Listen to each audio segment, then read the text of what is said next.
it's Big Gaz, it's Rants from a Traffic Jam. How you doing? We're in a traffic jam, we're at Oxford. It's same old, 8:34, absolutely knackered, 4 o'clock in the afternoon, what do you expect?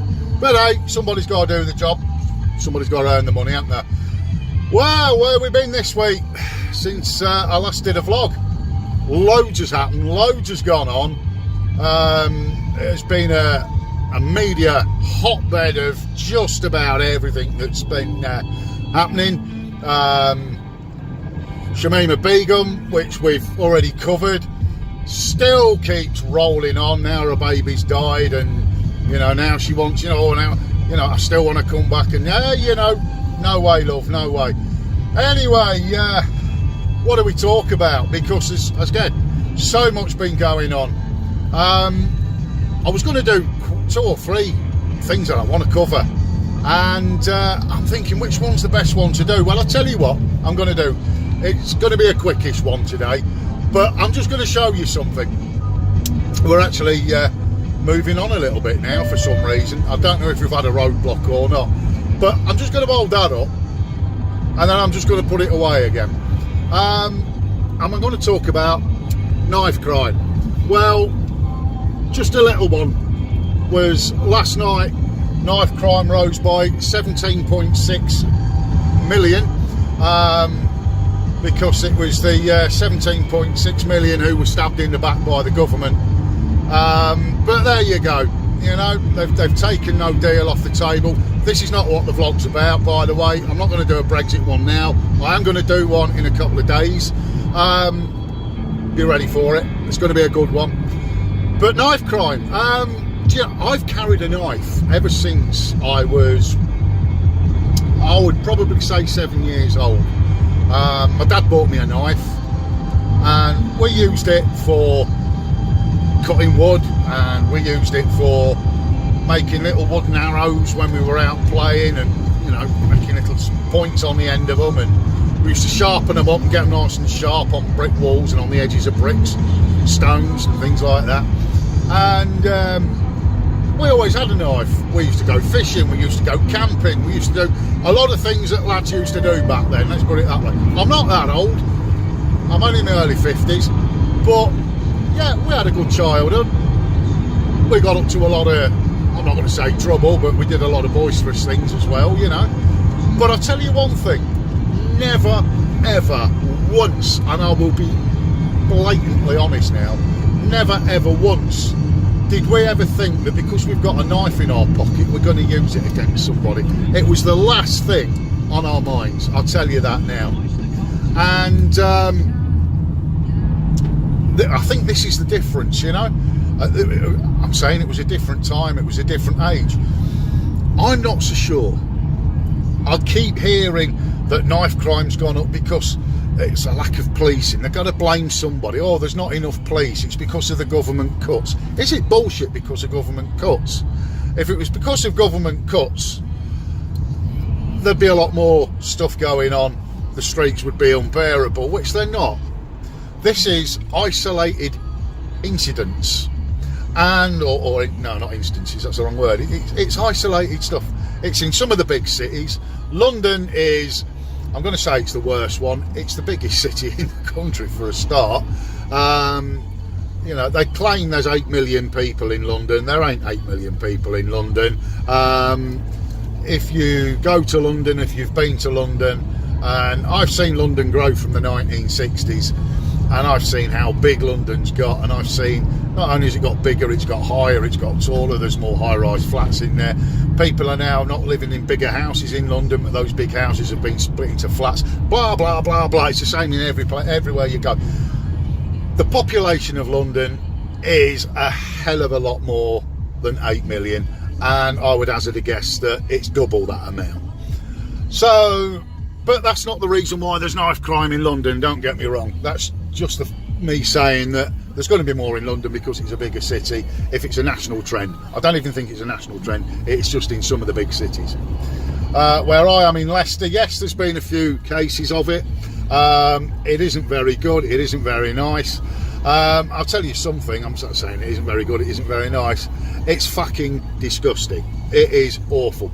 Now, who's doing this? Who is going around knifing? Well, it's basically young lads, probably with a chip on the shoulder. I don't want to sound as though I'm going to play some kind of race card now, but this is only from my perception, okay? So if you disagree, tell me you disagree. But it seems to be, from what we're told in the media and from every case as you take it, it's a black problem. It's got to do something with young black men. Now, I know some really good, I've got some really good, I'm going to say black friends, okay? They're from the West Indies or they're from Africa. I don't care. They're mates. They're good lads. And they would never, ever, ever do anything like this either. And neither would their kids. So where it's coming from, it's a black thing, I don't know. Is it from discipline? I tell you now, a lot of families that I know of, the, you know, from the Caribbean and those that came here in the 50s and things like that, very, very strict Christian upbringing, and you know, they wouldn't go down that road. So where's this coming from? What is it? Is it an influence from America? Is it because of the you know, the rap artists and things that are in their lyrics and in their words and things like that? I don't know, but whatever it is, it's a scourge, and whatever it is, it's got to be stopped. Now, I've shown you right at the beginning, I've got this knife. I carry it with me. I use it for work. I use it for splitting pallets, for taking that horrible sticky thick cling film on that's on pallets when I'm doing jobs. I find I've got uses for it all over the place when I'm working. It's never been used for anything else other than that. Now, am I actually breaking the law because I've got a knife on me? I don't know. It's something I've always done. So again, if you think I'm breaking the law, let me know. Tell me, you know, tell me what you think. You know, am I just being a dickhead or what? I don't know. But it's this knife thing that's a problem. The young girl that was murdered last week, you know, that brought a tear to me. That did. That was. It goes beyond shocking. What are these bastards doing? Why have they got to kill? Why have they got to knife somebody? What is it? I don't know.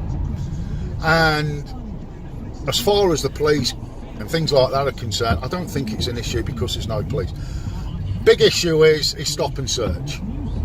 Yeah, I've been stopped, I've been searched, I've had knives on me in the past, and cops, oh, what's this? You know, what are you doing with it? And we've just said, yeah, you know, we've always got a knife, you know, we use it for this and that. There's only ever been one time when I've had a copper who's took a knife off me. And funnily enough, that was a couple of years ago.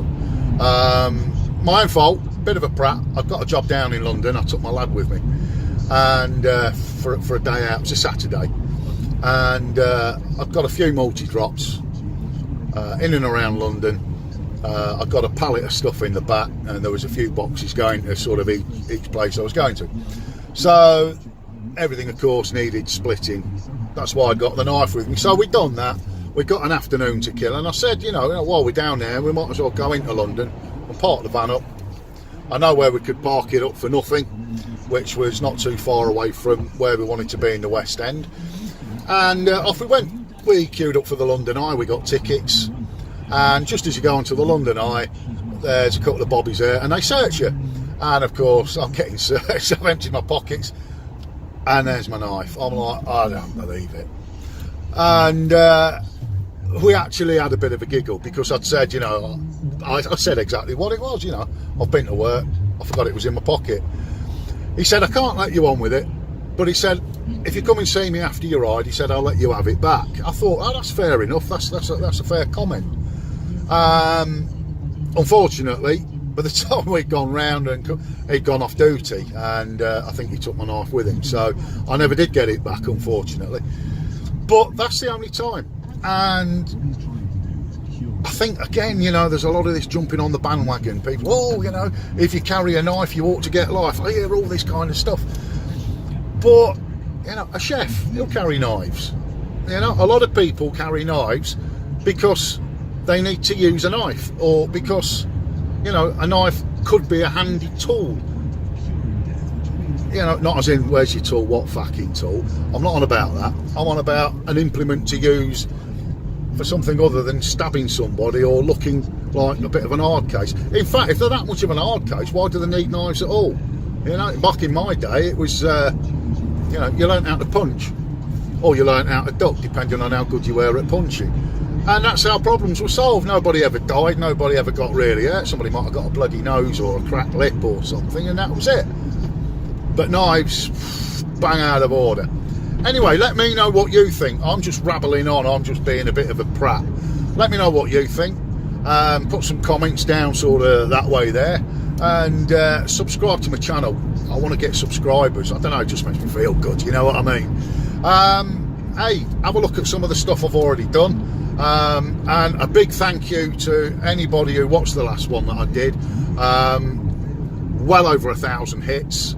I tell you what, yeah, brilliant, and some cracking comments as well. So everything's looking good this end. Anyway, I'm going to go. Listen me rabbiting. Traffic's moving. I'm off ski, and I'll catch you next time with this Brexit one. See you later. Ta-ra now. Ta-ra.